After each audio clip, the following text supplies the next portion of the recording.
शिक्षा विभाग ने एक सक्षमता परीक्षा की घोषणा की और कहा कि इसमें ऑनलाइन और ऑफलाइन दोनों मिलाकर 5 बार उनको दिया जाएगा, 5 मौके दिए जाएंगे और इन 5 मौक़ों में भी यदि कोई उत्तीर्ण नहीं होता है तो उसको सेवा मुक्त कर दिया जाएगा। मामले पर अब हाई कोर्ट में सुनवाई चल रही है, पटना हाई कोर्ट में बहस चल रही है, मामला लंबित है। पहली बात तो ये है कि इसमें दोनों जो पक्ष हैं, शिक्षकों का पक्ष जो है और सरकार का पक्ष, दोनों जो पक्ष है वो एक जिद पकड़ के बैठे हुए हैं। आप लोग मुझे बिना शर्त सरकार हमें राज्यकर्मी का दर्जा दे दे, तो ये तो थोड़ी रंगदारी वाली बात हो गई ना। इससे तो एक संदेश ये जाता है कि आप परीक्षा देने से डर रहे हैं। अब कल आप ही का कोई स्टूडेंट बोलेगा कि बिना परीक्षा लिए मुझे तीसरी कक्षा से चौथी कक्षा में भेज दीजिए मास्टर साहब, तब आपको कैसा लगेगा? बिहार में नियोजित शिक्षकों के सक्षमता परीक्षा के विरोध में पटना हाईकोर्ट में मामला जो है कहीं ना कहीं चल रहा है। ऐसे में सरकार के खिलाफ लगातार नियोजित शिक्षक अपनी मांगों को रखते हुए नजर आ रहे हैं। बता दें आपको कि 13 तारीख और 14 तारीख को देखिए कल और परसों सुनवाई हुई थी और आज जाकर फिर से एक बार सुनवाई होनी है।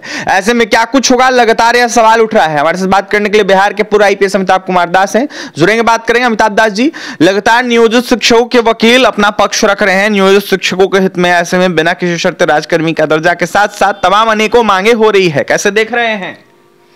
देखिए, इस मामले पर पहले भी मैंने कई बार कहा है, मैं दर्शकों को समझा दूं कि बिहार में लगभग 4.25 लाख नियोजित शिक्षक हैं और इसमें कोई 10 साल से पढ़ा रहा है, कोई 15 साल से। और इन नियोजित शिक्षकों की जो बहाली हुई थी वो स्थानीय निकायों के माध्यम से हुई थी। उसके बाद क्या हुआ कि कुछ समय पहले जो मुख्यमंत्री हैं पलटू राम, उन्होंने ऐलान किया कि इनको राज्यकर्मी का दर्जा मिलेगा। तो कुछ हज़ार नियोजित शिक्षकों को तो राज्यकर्मी का दर्जा मिला। जो बीपीएससी ने शिक्षक अभ्यर्थियों की परीक्षा ली थी, उस परीक्षा में वो उत्तीर्ण हुए और उसके माध्यम से हुआ। उसके बाद शिक्षा विभाग ने एक सक्षमता परीक्षा की घोषणा की और कहा कि इसमें ऑनलाइन और ऑफलाइन दोनों मिलाकर 5 बार उनको दिया जाएगा, 5 मौके दिए जाएंगे और इन 5 मौक़ों में भी यदि कोई उत्तीर्ण नहीं होता है तो उसको सेवा मुक्त कर दिया जाएगा। तो इस मामले पर अब हाई कोर्ट में सुनवाई चल रही है, पटना हाई कोर्ट में बहस चल रही है, मामला लंबित है। तो इसमें देखिए 2-3 बातें मैं शुरू से कहता आया हूँ, आज भी कहूँगा निष्पक्ष होकर। पहली बात तो ये है कि इसमें दोनों जो पक्ष हैं, शिक्षकों का पक्ष जो है और सरकार का पक्ष, दोनों जो पक्ष है वो एक जिद पकड़ के बैठे हुए हैं, जो सही नहीं है। अब नियोजित शिक्षकों की जिद ये है कि हम तो कोई परीक्षा देंगे ही नहीं, आप लोग मुझे बिना शर्त सरकार हमें राज्यकर्मी का दर्जा दे दे, तो ये तो थोड़ी रंगदारी वाली बात हो गई ना। इससे तो एक संदेश ये जाता है कि आप परीक्षा देने से डर रहे हैं। दूसरा संदेश जाता है कि आप सरकारी सेवा में हैं लेकिन आपको सेवा शर्तों की कोई परवाह नहीं है, जबकि विभागीय एक क्षमता परीक्षा भी एक किस्म की विभागीय परीक्षा है। तो विभागीय परीक्षा तो सभी लोगों को देनी पड़ती है। मैं खुद किशनगंज जिले का एसपी था तो मैंने पूर्णिया कर दी थी विभागीय परीक्षा। आईएएस हो, आईपीएस हो, कोई हो, उसको देनी पड़ती है। तो एक सेवा शर्त है, आपकी सर्विस कंडीशन है। अब आप कैसे कहिएगा कि बिना परीक्षा के, बिना शर्त के मुझे बना दे राज्यकर्मी? अब कल आप ही का कोई स्टूडेंट बोलेगा कि बिना परीक्षा लिए मुझे तीसरी कक्षा से चौथी कक्षा में भेज दीजिए मास्टर साहब, तब आपको कैसा लगेगा? तो ये तो गलत बात है। शिक्षक संघों ने भी ऐसी मांग की है तो इसको मैं जायज़ नहीं मांगता।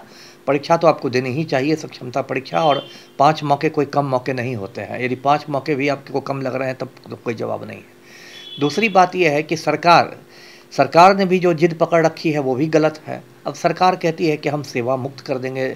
दुनिया के किसी कोने में ऐसा नहीं हुआ है कि विभागीय परीक्षा में फेल होने पर आपको सेवा मुक्त कर दिया जाए। अमिताभ दास जी, बीते दिनों स्पष्टीकरण भी कोर्ट के द्वारा मांगा गया था, जहां पर सरकार ने स्पष्ट किया है, उन्होंने कहा है कि हम हटाएंगे नहीं, नियोजित शिक्षक ही बने रह जाएंगे। ठीक है, अगर ऐसा किया है तो ठीक है, सरकार को सद्बुद्धि मिली है तो अच्छा है, मैं इसका स्वागत करता हूँ यदि सरकार को ऐसी सद्बुद्धि मिली है।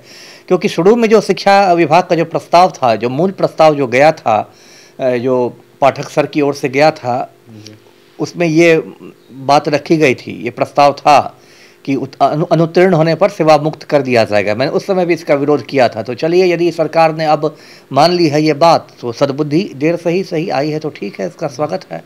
तो देखिए, पटना हाई कोर्ट को अब बीच का रास्ता निकलना चाहिए। अब जब सरकार एक कदम पीछे हट गई है कि हम सेवा मुक्त नहीं करेंगे किसी को, तो शिक्षकों को भी एक कदम पीछे हटना चाहिए कि ठीक है, हम लोग विभागीय परीक्षा देंगे और 5 मौके देंगे। 5 मौके में जो उत्तीर्ण हों वो राज्यकर्मी बन जाएं, जो उत्तीर्ण नहीं हो वो जहाँ के तहाँ रहें, है ना, नियोजित शिक्षक रहें, जो जिस भी वेतनमान में है। देखिए, राज्यकर्मी बनने के कुछ फ़ायदे हैं, कुछ नुकसान भी है। नुकसान इस अर्थ में है कि जो नियोजित शिक्षक होते हैं वो अपने ज़िले में ही बने रहते हैं। राज्यकर्मी आप बन जाइएगा, पूरे स्टेट में आपका तबादला होगा, आपको परिवार से दूर भी हो सकता है रहना पड़े, तो वो भी एक बात है।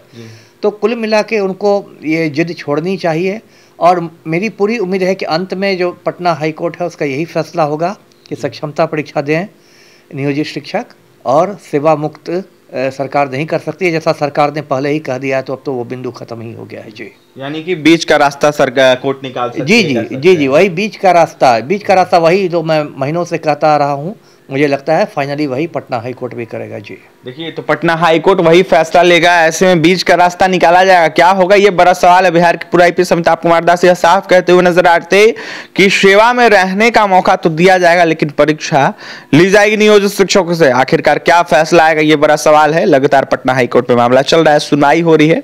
विश्लेषण कर रहे थे बिहार के पूर्व आईपीएस अमिताभ कुमार दास, तो वही नियोजित शिक्षकों के सक्षमता परीक्षा को लेकर क्या कुछ करते आपने सुना है। आज भी सुनवाई होनी है और भी तमाम खबरों के लिए NBC 24 के साथ बने रहे। बहुत बहुत धन्यवाद।